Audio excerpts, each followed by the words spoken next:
Zain telah lama mengetahui bahwa pernikahan antara dirinya dan Lina ini tidak mungkin untuk dibatalkan. Dan dengan Tama di sini untuk memberikan tekanan, mustahil untuk menyeretnya keluar. Jadi, dia mengangguk dekaden dan berkata, "Oke, aku akan menandatangani."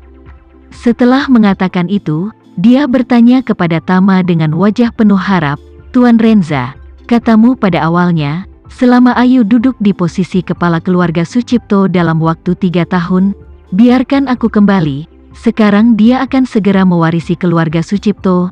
Sekarang saatnya untuk membiarkanku kembalikan." Tama mengangguk dan berkata, "Aku memang mengatakan itu pada awalnya. Tidak apa-apa jika kamu ingin kembali. Tetapi untuk menghindari gangguan dengan keputusan Ayu selanjutnya, bahkan jika kamu kembali, kamu harus dipantau olehku dan lokasinya harus diputuskan olehku." Zain menangis dan berkata, "Tuan Renza, kamu ini agak tidak pantas. Kamu dengan jelas mengatakan sebelumnya, selama Ayu menjadi kepala keluarga, maka kamu akan membiarkan aku bebas." Tama berkata dengan suara dingin, "Jangan lupa siapa yang membuat masalah Ayu ini menjadi kepala keluarga." Setelah mengatakan itu, dia menambahkan, "Karena kamu ingin menggigit peluru denganku, itu tidak masalah." Tama kemudian memandang Chen Sucipto dan berkata dengan ringan, "Ketika Penatua Su menandatangani dokumen yang relevan kali ini, dia akan mengubah keseluruhan sistem keluarga Su. Di masa depan Ayu bukanlah kepala keluarga Su, tetapi ketua keluarga Sucipto. Grup Sucipto." Beraninya Chen Sucipto tidak mematuhi Tama, dia buru-buru berkata, "Tidak masalah. Tidak masalah. Lagi pula, dari tingkat hukum, gelar kepala keluarga tidak berdiri. Yang benar-benar menonjol adalah ketua dan jumlah hak suara dalam dewan direksi." Tama mengangguk, menatap Zain, dan berkata, "Kalau begitu, maaf, putri Anda adalah ketua grup Sucipto kali ini, bukan kepala keluarga Su manapun, jadi akan sulit bagimu untuk kembali ke Suriah selama beberapa tahun lagi. Tapi jangan khawatir, aku akan menyapa Hamid dan memintanya untuk lebih memperhatikanmu." Zain gemetar ketakutan dan berkata, "Tuan Renza, aku salah. Saya bersedia berada di bawah pengawasan perumahan, bahkan menempatkan saya di bawah tahanan rumah tidak apa-apa bagi saya. Tetapi jangan pernah biarkan saya kembali ke Suriah lagi. Saya benar-benar muak dengan tempat itu." Tama mengharapkan dia untuk menyerah dan berkata dengan acuh tak acuh, "Karena kamu bersedia menerima, maka setelah upacara leluhur selesai, kamu akan kembali ke Jakarta bersamaku dan aku akan mengatur segalanya untukmu dengan benar." Ketika Zain mendengar ini, dia langsung berlutut di tanah, menangis dan memohon, "Tuan Renza, tolong jangan kirim saya ke peternakan anjing." Tama tidak berbicara, tetapi dengan santai melirik Roma, yang berdiri bersama Raya, dengan pancaran cahayanya. Melihat ekspresi Roma yang sangat tegang saat ini, Tama tahu bahwa dia pasti masih mengkhawatirkan Zain. Bagaimanapun, dia mengorbankan lengan untuknya dan melahirkan seorang putri untuknya, hatinya harus dipenuhi dengan cinta sejati untuknya. Memikirkan hal ini, Tama menghela nafas ringan dan berkata kepada Zain, "Baiklah, aku tidak akan mengirimmu ke peternakan anjing." Setelah mengatakan itu, dia memandang Lukas dan berbicara, "Tuan Lukas, setelah Zain pergi ke Jakarta, biarkan keluarga He mengatur seseorang untuk mengawasinya." Lukas tidak menyangka bahwa Tama telah memberikan Zain kepadanya, dan buru-buru bertanya kepadanya, "Tuan Tama, aku ingin tahu apa semua persyaratanmu." Tama berkata dengan acuh tak acuh, "Bagaimanapun, dia adalah ayah biologis Ayu dan Raya, dan karena dia memiliki sikap yang baik dalam mengakui kesalahannya, aku tidak akan dengan sengaja menyiksanya atau mengirimnya ke peternakan anjing." Ketika Zain mendengar Tama mengatakan ini, seluruh orang menghela napas panjang, dan matanya hampir tegang karena air mata. Tama kemudian melanjutkan, "Taruh saja dia di villa tempat kamu tinggal. Kosongkan saja kamar di lantai dasar untuknya, dan makanan serta pakaiannya akan diurus oleh keluarga Hermawanmu. Tapi aku punya beberapa garis merah yang sama sekali tidak bisa disentuh. Lukas buru-buru melengkungkan tangannya dan berkata, Tuan Renza, beri aku perintah, aku akan benar-benar mematuhinya.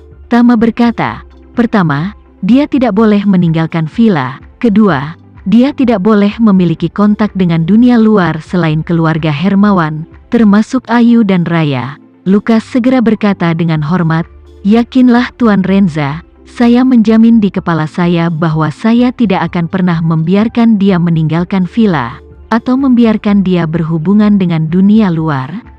Zain juga benar-benar lega saat ini. Hubungannya dengan keluarga Hermawan sebenarnya cukup baik selama ini. Roma, tak perlu dikatakan, ketika perselingkuhan dengannya dimulai, itu adalah inisiatifnya, jadi Zain juga tidak bisa membicarakan pria berhati negatif itu. Hubungannya dengan keluarga Hermawana sebenarnya cukup baik, karena dia adalah ayah Raya dan telah mengurus keluarga Hermawan di masa lalu. Tama memberikannya kepada keluarga Hermawan, bukan sekadar ingin memberi Zain sedikit manis. Yang utama dia merasa dalam hatinya bahwa orang ini, Roma, memang menyedihkan dan telah memberikan banyak hal untuk Zain dalam hidupnya. Tujuan utamanya adalah memberikan solusi yang baik untuk masalah tersebut. Karena itu, Tama berniat menciptakan peluang untuknya. Di masa depan, Zain hanya bisa diawasi oleh keluarga Hermawan, maka Roma pasti akan merawatnya dengan baik. Jika Zain benar-benar pria yang baik, setelah menceraikan Lina dan pergi ke Jakarta di bawah tahanan rumah, dia harus memperlakukan Roma dengan baik. Jika dia mengetahuinya suatu hari dan memutuskan untuk menikahi Roma, dua orang akan menjalani kehidupan yang baik, maka dia pasti akan membiarkannya bebas. Tentu saja, kata-kata ini tidak akan pernah diucapkan Tama. Jika tidak, Zain untuk mendapatkan kebebasan mungkin langsung setuju untuk tunduk kepada Roma dengan hati di tangannya. Hal ini, biarkan dia perlahan mengerti. Hanya ketika dia telah mengerti, dia akan bebas. Zain secara alami masih tidak tahu sekarang niat terdalam Tama. Dia hanya tahu sekarang bahwa dia pada dasarnya bisa lega. Bahkan jika dia diawasi oleh keluarga Hermawan yang tinggal di Jakarta, itu pasti 18.000 kali lebih baik daripada Suriah. Karena itu, sekarang dia sangat gembira dan tidak bisa terburu-buru ke Jakarta.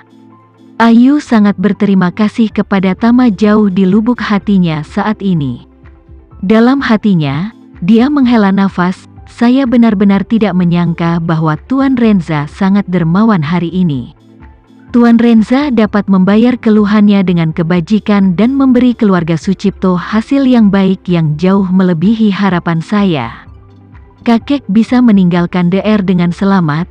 Ayah juga bisa kembali ke pedesaan untuk menjalani masa tuanya secara rahasia, dan aku juga bisa secara resmi mengambil alih keluarga Sucipto, menjadi kepala keluarga Sucipto, tepat ketika Tama menjentikkan jarinya dan membunuh dua komandan pertempuran dari front kataklismik.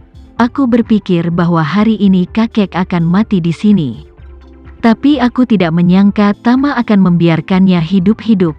Ini memang contoh membayar keluhan dengan kebajikan. Tapi Ayu juga tahu betul bahwa meninggalkan kakek Tama hidup-hidup seharusnya demi kebaikannya sendiri. Itu untuk mengambil alih keluarga Sucipto. Lagi pula, sebagian besar ekuitas keluarga Su ada di lelaki tua itu, dan semua hak suara juga ada di dalam dirinya. Dia adalah kepala keluarga Su, tetapi juga pengontrol sebenarnya dari semua industri keluarga Su. Jika dia meninggal hari ini, maka keluarga Su terikat untuk membagikan warisan selanjutnya sesuai dengan urutan suksesi. Meskipun sang ayah adalah putra tertua, tetapi kebebasan juga dibatasi oleh Tama. Paman kedua saat ini berada dalam situasi yang sama. Dalam hal ini, keluarga Su tanpa tulang punggung pasti akan terbagi. Setelah keluarga terpecah, akan sulit bagi siapapun untuk menyatukan kembali keluarga Su. Namun, Tama menggunakan syarat untuk menyelamatkan nyawa lelaki tua itu. Sebagai ganti lelaki tua itu menyerahkan tahta dengan sukarela, wajar, dan secara sah menyerahkan semua ekuitas dan kendali, sehingga Ayu akan dapat dengan mudah mengambil alih keluarga Su. Sekian dulu ya video kali ini, kita lanjutkan lagi videonya di lain waktu. Oh iya, bagaimana menurut kalian? Semoga bisa sedikit menghibur kalian semua. Untuk teman-teman yang baru nonton, jangan lupa subscribe ya, hehehe. Dan kalau teman-teman ada yang ingin gabung langganan, bisa langsung gabung saja untuk dapat fitur yang menarik dan sedikit membantu Mimin. Terima kasih banyak sudah menonton, sampai jumpa lagi, bye bye bye.